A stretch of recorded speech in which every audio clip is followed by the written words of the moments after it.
Time travel is stupid. Greetings, ladies and gentlemen. This is Castantino, and today we're going to be talking about time travel. Woo!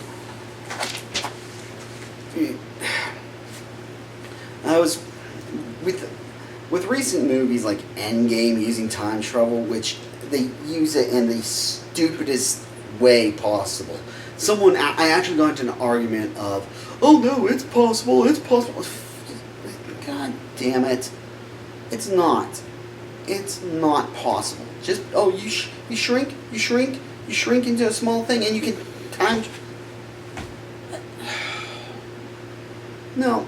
It's just such a stupid idea. It really is just a stupid thing. It's like what do you say to it? What do you say to it? Anyway, so I have a list here of different movies that have time travel in them. So here we go. Here's some interesting things. You've got stuff. Let's go with this. Okay, first one is going to be an obvious one. Back to the Future. Back to the Future is basically their form of time travel is there's one timeline, but depending on what changes you make wherever, you can change that timeline. There are no multiple timeline things. It's all the same. Which, it's played up for comedic purposes. So, I mean, what can you do? It works. I think the comedic way is why it works. It's not taken seriously, except by the characters in the movie, which it should be. But it's so damn ludicrous. Like, you have a car that has to go 81 miles per hour, have a, what is that thing called? I forget what the item, the thing it's called, and it is. It needs a special thing, and it needs plutonium. It needs plutonium to work. So it's like, ah! So it's a freaking nuclear bomb on wheels. Awesome. Probably remember what it is like halfway through this video. So that's fun. That's Back to the Future.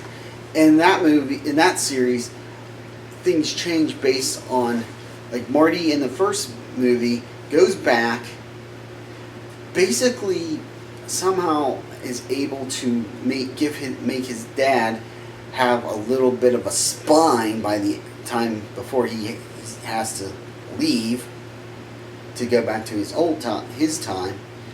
But he basically, what happens is he's got a photo of him and his siblings, which his siblings are fading out because of what he's doing. Basically, his mother in the past is moving away from ever being attracted to the dad and wants to bang Marty. We're getting some serious Oedipus Rex things going on here. So, yeah. Wow. Freud would have a field day with this one. But eventually the story goes, his dad gets a spine, saves Marty's mom from Flash, which turns Flash into the little bitch, and Marty's dad into this big time business exec. So there you go. And then what happens is this: second movie is he goes into the future for now. What and the few and what's hilarious about this? You got Doc Brown, the guy who created the time machine. This time, DeLorean time machine.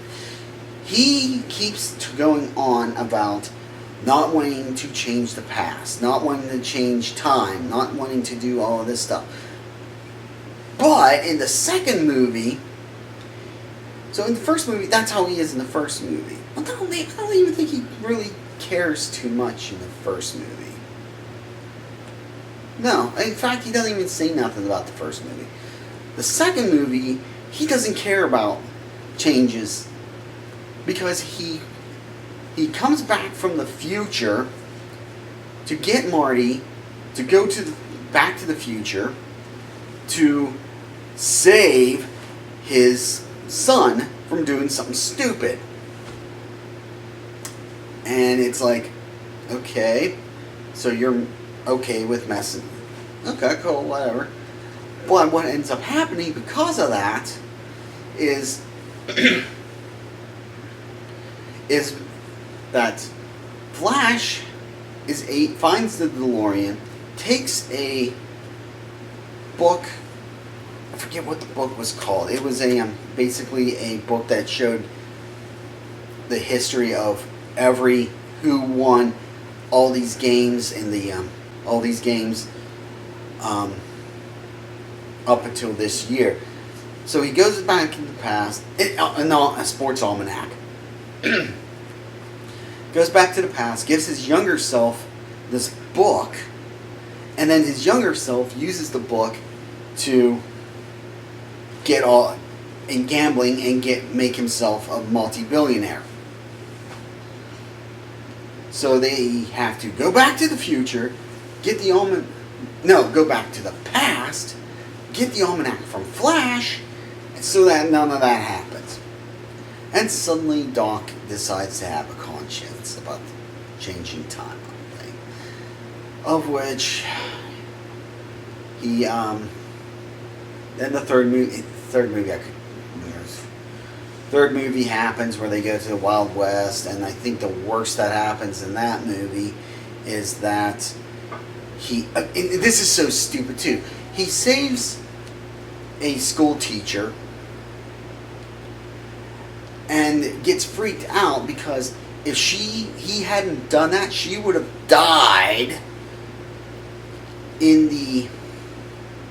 falling into a chasm that was named after her, because she was like, oh, haha, joke of the kids back in the day, where they would wish their teachers would die and would jump into this ravine. Well, that doesn't happen now.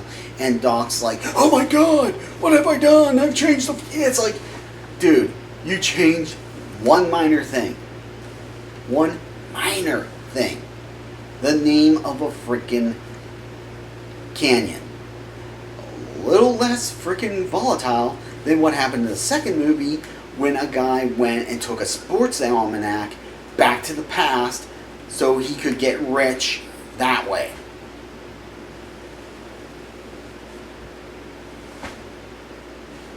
Just saying.